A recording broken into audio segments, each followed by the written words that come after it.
Assalamualaikum warahmatullahi wabarakatuh. Saya Diah Nuriatul Jannah dengan NIM 220501126 dari kelas 2251D, Prodi Komunikasi dan Penyiaran Islam.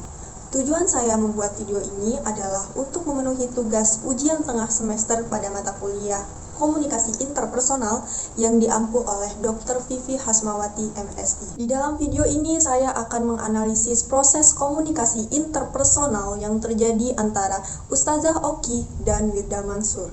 Baiklah, sebelum saya menganalisis, saya akan menjelaskan terlebih dahulu apa itu komunikasi interpersonal. Komunikasi interpersonal adalah proses komunikasi tatap muka yang terjadi antara dua orang, yaitu komunikator dan komunikan yang memiliki reaksi secara langsung, baik verbal maupun non-verbal.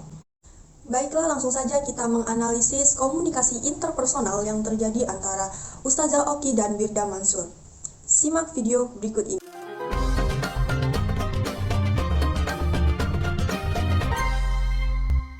Assalamualaikum warahmatullahi wabarakatuh. Nah, teman-teman sekalian, senang banget nih di vlog kali ini. Nah, di dalam video ini terdapat salah satu ciri komunikasi interpersonal, yaitu individual, yang dimana komunikasi ini dilakukan oleh dua orang individu antara Ustazah Oki dan Wirda Mansur. Sekarang saya lagi sama Wirda. Yeay. Duh, kelihatan banget gak sih nervousnya? Gila, Wir. Di bagian ini terlihat bahwa ada tipe komunikasi nonverbal, yaitu haptic, yang dalam arti sentuhan tangan, di mana ketika Ustazah Oki menyentuh Wirda. Karena emang dari pagi belum sarapan dong. Kebetulan ditambah ketemu Kak Oki nih, Masya Allah. Enggak lah, kita nih, jadi kalau kita ketemu sama Wirda dari kapan ya, Wir? Pertama kali kapan ya, Wir? Pertama kali ketemu. Selanjutnya, pada bagian ini terdapat analisis komunikasi antar pribadi, yaitu analisis psikologi, yang mana analisis psikologi ini diartikan sebagai reaksi penerima pesan, yaitu berdasarkan satu yang unik, yang mana dapat dilihat reaksi yang dilakukan oleh Ustazah Oki yang sudah memiliki pengalaman berkomunikasi dengan Wirda. Kapan ya? Pokoknya ada cara. Aku tuh enggak pertama kali ketemu, aku ingat banget. Waktu itu di restoran di bandara. Oh, Wirda sama Papa. Iya, aku minta foto sama Papa. Iya. Sehat, Wir? Alhamdulillah sehat, sehat bahagia. Kalau kata Papa begini, sehat, bahagia, kaya raya. Pada bagian ini telah terjadi teori dasar komunikasi interpersonal, yaitu afeksi. Ini bisa diartikan sebagai hubungan yang saling memberi atau mendapatkan kasih sayang, yang mana di sini dapat terlihat ketika Ustazah Oki memberikan kasih sayangnya dengan bertanya, bagaimana kabar Wirda Mansur? Masya Allah, amin. Di bagian ini juga ada analisis kultural, di mana analisis kultural ini diartikan untuk memahami gerak tubuh maupun bahasa dan suara. Seperti di video ini, Ustazah Oki selalu menggerakkan tangannya untuk mengekspresikan pesannya. Pertanyaan pertama langsung ya, Wir. Oh my God. Gimana rasanya menjadi anak seorang ustadz terkenal? Ada yang gak kenal Ustadz Yusuf Mansur.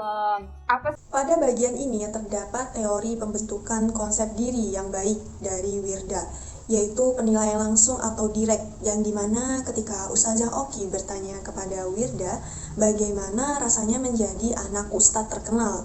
Di sini Ustazah Oki memandang Wirda secara langsung sebagai anak ustadz. Maka di sini terbentuklah konsep diri Wirda yang baik karena terbentuk dari orang terdekatnya, yaitu dari Ustadz Yusuf Mansur. Apa suka, apa dukanya? Senang. Dalam cuplikan video tersebut terdapat adanya teori self-disclosure, di mana keterbukaan diri, yaitu bisa dilihat ketika Wirda Mansur menceritakan bagaimana rasanya menjadi anak ustadz. Gue elu. Nyablak gitu ya. Ada aja gitu yang di komentar, kok anak ustadz ngomong gue elu. Tapi padahal memang teman-teman yang Betawi memang ngomongnya begitu. Kayak, aduh, I'm not the best. Selanjutnya, pada bagian ini termasuk ke dalam teori konsep diri yang menilai diri negatif, yang dimana bisa kita lihat ketika Wirda Mansur mengatakan bahwa dirinya bukan yang terbaik. Disinilah Wirda memandang kekurangan dalam dirinya sebagai sebuah kelemahannya. Merepresentasikan bokap gue dengan baik ya, semuanya gitu. Bahkan Ada suaranya nih, ada suara. By the way, Pada bagian ini terdapat ciri model komunikasi linear, yaitu noise, di mana noise ini adalah suatu hambatan atau kendala yang terjadi di dalam komunikasi. Bisa kita lihat gangguan komunikasi ini yang terjadi yaitu pada saat Wirda Mansur mendengar ayahnya datang ke rumah, sehingga komunikasi antar keduanya mendapat gangguan yang membuat obrolannya terhenti sebentar. Tetapi komunikasinya itu tetap berlanjut dengan baik. nah kita lanjutin nih. Papa sama Mama sehingga membentuk Wirda seperti ini gimana? Papa tuh ngajarin apa yang paling Wirda ingat banget, sama Mama tuh ngajarin apa yang paling Wirda ingat banget sampai Wirda jadi kayak gini. Di parenting kalau papa ya, itu adalah apa-apa minta ke Allah. Teori gaya kelekatan, yang dimana gaya kelekatan ini adalah sesuatu yang melekat pada diri manusia karena lingkungannya. Di sini bisa kita lihat gaya kelekatan yang ada pada Wirda Mansur ini adalah seorang yang disiplin, sabar, dan mempunyai kebiasaan untuk selalu melibatkan Allah. Pada gaya kelekatan ini, Wirda termasuk ke dalam gaya attachment style, yang dimana konsep dirinya yang terbentuk karena adanya konsistensi perhatian dari kedua orang tuanya. Tentang membiasakan anak-anaknya gitu, anak-anak beliau untuk meminta kepada Allah. Ceritanya gini, jadi waktu aku kelas 5 SD Kak. Pada bagian ini, bentuk komunikasi interpersonal yaitu Ayu. Nah, Ayu ini adalah bentuk komunikasi interpersonal yang mengakui komunikasi sebagai objek manusia, sehingga antara keduanya saling melibatkan feedback. Lalu ada bentuk Aitu, yang diartikan sebagai bentuk komunikasi yang mana adanya kepercayaan antara komunikator dan komunikan yang membuat terbuka. Masih kecil lah pokoknya. Aku tuh pengen sepatu, karena sepatu aku udah sobek, udah soak gitu kan. Tua kan gitu. Terus habis itu papa bilang gini, kamu benar mau sepatu? Iya aku mau sepatu gitu. Ya udah sekarang kamu sholat, kamu gelar sajadah, terus kamu doa minta sepatu. Masya Allah. Bagian ini terdapat teori verbal dan non-verbal, di mana verbal adalah saya menggunakan bahasa yang baik dan mudah dipahami untuk menyampaikan pesan. Dan komunikasi non-verbal yaitu ketika komunikator dan komunikan itu menggerakkan bahasa tubuhnya, yaitu dengan menggerakkan tangan dan mimik wajahnya atau ekspresi muka untuk menyampaikan pesan. Dan di sini timbullah ciri dari komunikasi non-verbal itu, yaitu kinesik. Bandel, tapi tetap nurut. Jadi dia walaupun kesel-kesel aku tetap, orang tua ngomong aku tetap jalanin gitu. Nah, akhirnya aku keluar nih. Aku bawa tuh sepatu yang soak. Biar Allah tahu nih gitu. Biar Allah. Tersebut terdapat tipe teori komunikasi nonverbal, yaitu tipe paralanguage atau vokalik, yang dimana tipe ini adalah suatu pesan nonverbal tentang bagaimana sesuatu itu ingin dikatakan. Seperti terlihat di sini ketika Wirda menggunakan volume suara nyaring dan vocal pitch yang menaikkan nada vokal suaranya untuk mempertegas gagasannya agar ceritanya itu bisa tersampaikan dengan jelas. Cepet nih nomornya jaga gitu ya Allah. Tunggu-tunggu banget nih. Aku bilang, ya Allah, ini sepatu nih udah soak. Saya minta gitu, aku minta ke papa, malah suruh minta ke Allah. Saya soak, makanya buruan diganti. Ini terdapat analisis sosiologi di mana Ustazah Oki ini menunjukkan reaksi yang pada mukanya itu yang fokus dan senang dengan tertawa mendengarkan cerita Wirda. Tapi lebih ke disiplin. Ya, kalau urusan disiplin itu mama nomor 1. Papa mama enggak, ya harus gini. Mungkin ibu-ibu kayak gitu kan sih. Ya nanti kandang gitu, siapa yang paling tegas gitu. Mungkin Dan ini yang terdapat teori dasar komunikasi interpersonal, yaitu kontrol, yang dimana kontrol ini diartikan sebagai kebutuhan saling mempengaruhi. Dapat dilihat ketika Wirda memberikan pertanyaan untuk mempengaruhi Ustazah Oki agar komunikasinya tetap bertahan dan berlanjut. karena ibu itu hari-hari sama anak kali ya. Kalau bapak kan sesekali. Yang bilang, oh ini kuliahnya di University Oxford. Enggak, itu waktu itu cuma SMA di kota Oxford. Di kota Oxford. Aduh, itu cita-cita kalau gitu belum pernah pergi ke sana loh. Masa sih? Dapat dilihat bahwa adanya hubungan dasar komunikasi, yaitu hubungan inklusif, yang dimana inklusif ini adalah kebutuhan ingin menjadi bagian dari orang lain. Dapat dilihat yaitu ketika Ustazah Oki ingin menjadi bagian dari Wirda Mansur yang mempunyai cita-cita ingin pergi ke Oxford, yang dimana Oxford ini adalah tempat sekolah SMA Wirda dulu. Harus ya. Harus kan aku bentar lagi coba balik nih. Batas juga gitu kan yang namanya. Sebenarnya Kak, ya ntar gue viral lagi nih kalau ngomong kayak gini.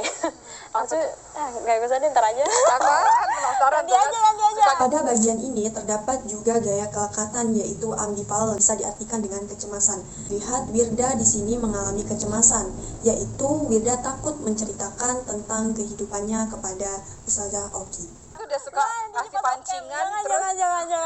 Ada teori script identity, mana keduanya memiliki script identity yang bagus dan baik.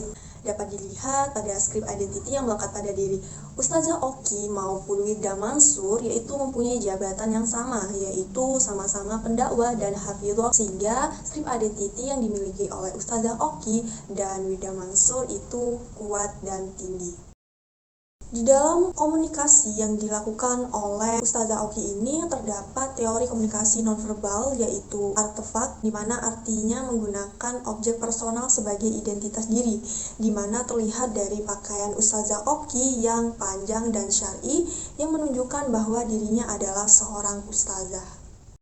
Dalam jendela hari komunikasi interpersonal yang dilakukan oleh Ustazah Oki dan Mirda Mansur ini telah mencapai kondisi aman, yaitu keduanya sama-sama memandang upper dan secure, sehingga menciptakan kondisi aman dalam berkomunikasi. Di dalam komunikasi interpersonal yang terjadi antara Ustazah Oki dan Mirda Mansur telah memenuhi prinsip KAP, yaitu etika. Keduanya menggunakan etika yang baik saat berkomunikasi, sehingga menimbulkan feedback yang baik dari komunikator maupun komunikan.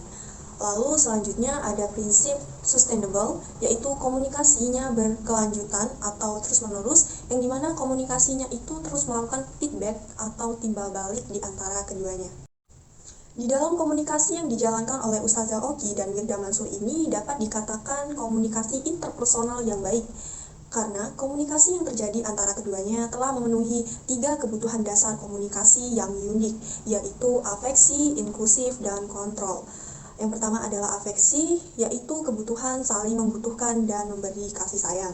Yang kedua inklusif, yakni kebutuhan untuk menjadi bagian dari orang lain, yang dimana komunikator ini menjadi bagian komunikan dan komunikan ini menjadi bagian komunikator. Yang ketiga adalah kontrol, yaitu kebutuhan untuk mempengaruhi orang lain. Kenapa harus memenuhi 3 kebutuhan dasar tersebut?